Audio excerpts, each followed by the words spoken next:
Can the food on your plate actually play a role in the journey to parenthood? It's a huge question. And today, we're going to dive into a fascinating new scientific study that gives us some incredible clues connecting what we eat with female fertility. 1 in 8.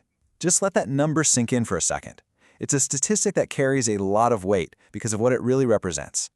That's the staggering number of women who end up seeking medical help for infertility. It's become a major public health concern all over the world. But here's the hopeful part.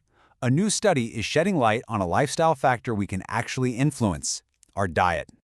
Okay, so here's our game plan. We'll start by looking at just how big this issue is. Then we'll uncover a kind of hidden biological villain. We'll see how your diet's defense system can actually get a score, look at what the data from thousands of women shows, and then we'll put all the pieces together to see the bigger picture. First things first, let's really get a handle on why this research is so important. You see, infertility isn't just about the ability to have a child. It actually has much broader health implications that we need to talk about. The study we're digging into today points out that women who experience infertility also face a 32% higher risk of death from any cause. Not only that, but they also have increased risks for things like metabolic syndrome and heart problems. So you can see why any research into things we can change is so incredibly valuable. So, what's really going on inside the body on a microscopic level? Well, this research puts a big spotlight on a key biological process, a sort of hidden villain called oxidative stress. The best way to think about it is like a kind of cellular rust. It happens when these unstable, cell-damaging molecules, they're called reactive oxygen species, start to outnumber your body's natural antioxidant defenses. And this imbalance can damage really crucial cells, including the ones essential for reproduction. This slide just illustrates it perfectly. It's this constant tug of war happening inside our bodies. On one side, you've got the bad guys, these ROS molecules. And on the other, you have the protective good guys, your antioxidant defenses, which, you guessed it, you get mostly from your diet. When the bad guys start winning, your body is in a state of oxidative stress.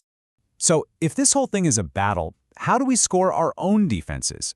How can we actually put a number on the protective power of our food? Well, as it turns out, scientists have a tool for exactly that. It's called the Composite Dietary Antioxidant Index, or CDAI for short, and it's basically a team score for your diet's defense system.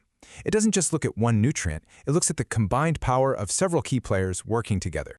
The score is calculated based on how much of these 6 heavy hitters you're getting in your diet: vitamins A, C, and E, plus zinc, selenium, and carotenoids. And the researchers used this exact score to see if it had any link to infertility risk.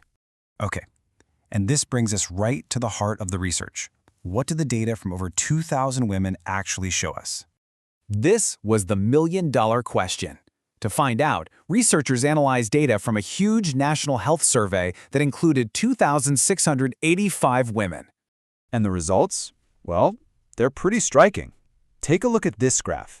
Along the bottom, you have the diet's antioxidant score. The higher the number, the better. On the side, you have the odds of infertility. And would you look at that clear downward trend?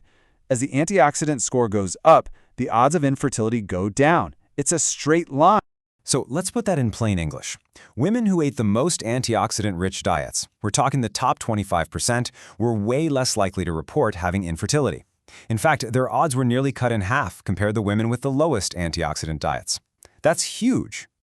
This bar chart really just drives the point home, doesn't it? You can visually see the massive difference in the odds between the group with the lowest antioxidant diet and the group with the highest.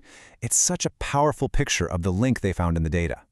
But as is always the case with science, the story has a little more depth. It's not always just about more is better. There are some really important nuances we have to consider before we jump to any final conclusions. For example, when the researchers zoomed in on individual nutrients like vitamin A and vitamin C, they found this really fascinating V-shaped curve. So the lowest risk wasn't for people with the highest intake, but for those right there in the middle. It's a real Goldilocks effect, not too little and not too much. And this just highlights that for some of these nutrients, balance is absolutely everything. Just taking huge doses from supplements could potentially be as unhelpful as not getting enough. The body really seems to love a balanced, moderate amount that you get from whole foods. And to be totally thorough, the researchers are very clear about this study's limitations. Since it was just a snapshot in time, it shows a strong link, but it can't prove that diet causes these changes. Also, all the data was self-reported, and some key factors, like PCOS or male infertility, weren't included. Okay, so with all of that in mind, what's the big takeaway here? This research isn't some magic bullet, but it absolutely points to something powerful that is within our control. The really empowering message is that focusing on your overall dietary pattern, one that's rich in a whole variety of antioxidants from real food, might just be a key controllable factor in supporting your reproductive health. It's not about megadosing one vitamin. It's about the incredible synergy of all these nutrients working together as a team. You know, a study like this just paves the way for so many more questions and future research. Could we see clinical trials that confirm these findings? Could dietary changes one day become a standard part of fertility support? It's just a compelling look at how the simplest choices we make every single day could have a profound impact on our health and our future.